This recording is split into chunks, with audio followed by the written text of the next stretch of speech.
پنځه وخته مونځ ولې فرض ده؟ د هر انسان په پنځو مشکلاتو باندې تېرېدل دي ښه مرګ به پرې راځي موږ به مرو که نه روڼو دا په خولې وایو ښه روڼو یقینا چې داسې ده خو لیکن ګورې مرګ له مو تیاری نه ده کړې قسم درته یم زه ځان یادومه ما ته خپل حالت معلوم ده چې زه د مرګ دپاره تیار یم که نه نو مرګ به راځي محشر پولیس ورات به راځي قبر به راځي پولیس ورات به راځي محشر به راځي دا نعمتونه دا تکالیف به راځي پنځه تکالیف علماو ذکر کړي دي چې دا به په هر انسان باندې راځي او کم انسان چې پنځه واړه وخته مونځ کوي د دغې تکالیفونه الله پاک جل شانه به په ښایسته طریقې سره تیروي مرګ به پې آسان وي پولیس ورات باندې تیرېدل به آسان وي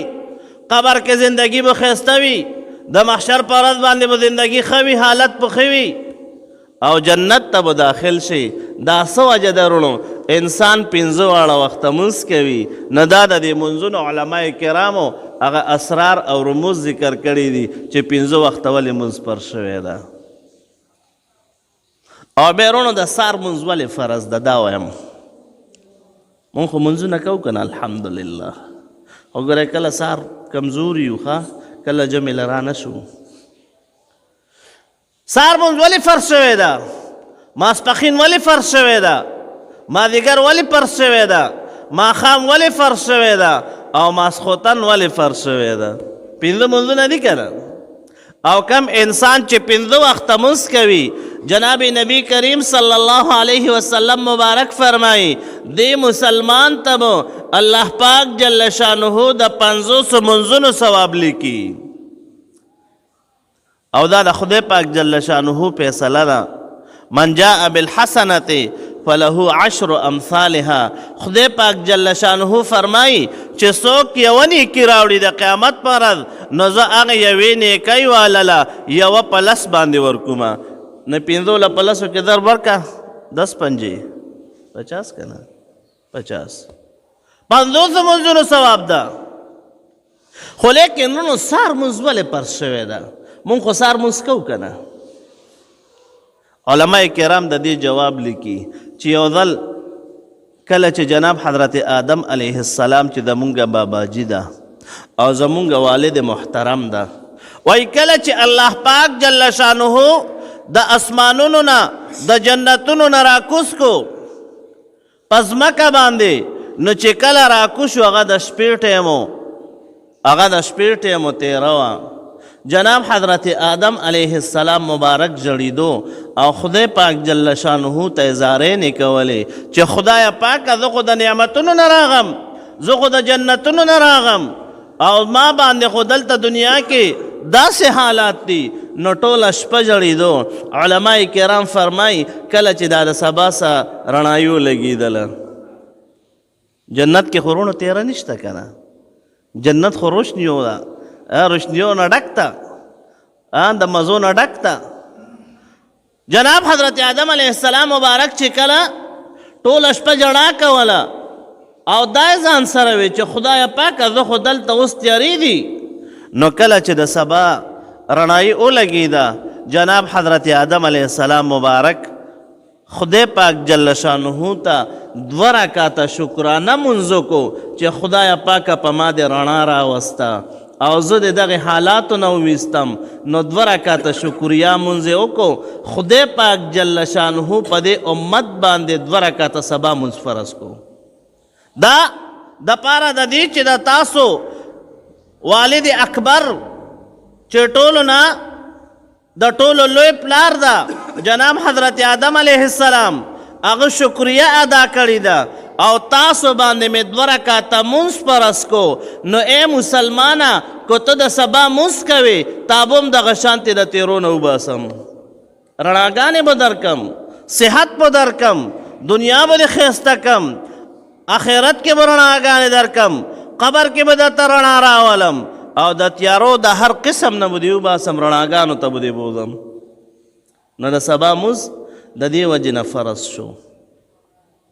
او علماء کرام فرمایي وی جناب حضرت یوسف علیه السلام مبارک مشهور واقعه ده 12 سپاره کې بیان ده کنه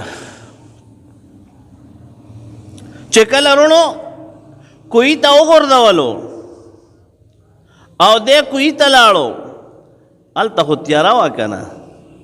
کویه و شړ کویه او هلته کې ژوند تېرولو او څه شپې حالتو جناب حضرت یوسف علیه السلام مبارک خدای پاک جل شانه ته زارې نه کولې رونو ګورې وړوکې او ښه معشوم و چې کله کوی کې وغورځېدلو لیکن کله چې د سبا رڼایي پې ولګېده او تیاره ختمه شوه تیاره چې رڼا چې راشي که نه نو که هر قسمه تیاره وي خو د لرې نه ګورې رڼا ښکاري د رڼا هغه اثر ښکاري جناب حضرت یوسف علیه السلام مبارک راپاسېدو او 2 رکعته مونځ یې وکړو د شکرانې په طور باندې وی خدایه پاکه تا ما باندې رڼاګانې راوستې او زه دې د تیارو نه وویستم خدای پاک جل شانه په دې امت باندې 2 رکعته مونځ فرض کو دا پیر ذوالفقار صاحب نقشبندي صاحب لیکي ښه نو د سبا مونځ هغه د دې وجې نه فرض ده چې کم مسلمان د سبا مونځ کوي راشي 2 رکعته مونځ وکړي اول سنتو کا د سنتو مسله څه ده چې جمع ولاړه وي او ته راشې او چې جمع ولاړه وي او ته راشې او سنت دې نه وي کړي نو زمونږ علماء کرام فرمایي که د اوړي ځای کې جمع ولاړه وي نو ته د ژمي ځای ته راشه معنا څه بهر جمع ولاړه ده صحن کې نو ته دننه کمرې ته راشه او دلته کې سنت ادا کا او که نه کمرې کې ولاړه ده ته بهر سنتو که دروازې سره خدا اعلی کو تا ته دا پته وي چې زه یو رکعت ایسارولی شم او یا قاعده ایسارولی شم دا درته پته وي نو بیا سنت مبارک ادا کا او که نه دا نشي ایسارولی نو بیا فرض سره ودرېږه او جمع سره بعضې خلک رونو زمونږ داسې ساده لو خلک وي دلته مونږ جمع ته ولاړو هغه راشي مونږ سره سب کې ودري نه دا ګورې شریعت منې کړي دي داسې به نه کوئ نو هغه بهر سنتو کا ځکه د سبا سنتو کې ډېر تاکید رغلی ده زمونږ علماء کرام فرمایي که یو مفتی ده او مدرسې کې تخصص ورکوي طالبانو ته او عوام مسلمانانو ته فتوی ورکوي نو هغه چې ډېر مصروفه ده او عوامو ته فتوی ورکوي نو دا به د سبا سنت نه پرېږدي سبا سنت په کوي او دا یې لیکلی دي که چېرته نور سنت ترې نه پاتې شو د ماسپښین او یا د ماسخوتن یا د ماښام نو خیر ده د مسلمانانو فتوو کې دا مشغوله ده او دا د مسلمانانو خیرخوا ده نو یې خیر ده خو لیکن د سبا سنت په نه پرېږدي نبی کریم صلی الله علیه وسلم مبارک فرمایي چې کو چرته د اسونو د خپو لاندې ولې نه پیمال کېږي د اسونو خپو لاندې ولې نه رسي خو لیکن د سبا سنت په نه پرېږدي د سبا سنتو کې ګورې دومره تاکید رغلی ده او چې کله د سبا سنت فوت شول قضا شول دنه نو زمونږ احناف حضرت امام ابو حنیفه رحمه الله هغه فرمایي چې بس بیا دا نفل شو بیا د دې قضا نشته او د نور علماو د احناف نور علماو وینا دا ده چې نه انور را وخیږي نه هغې نه بعد بیا قضا راوړلی شي نو ښه دا ده ښه چې انور را وخیږي بیا قضا راوړه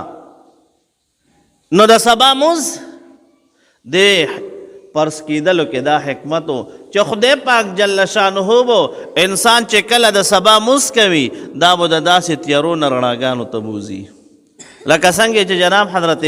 آدم علیه السلام مبارک د رڼا نه تیارې نه رڼا ته راوستو او جناب حضرت یوسف علیه السلام مبارک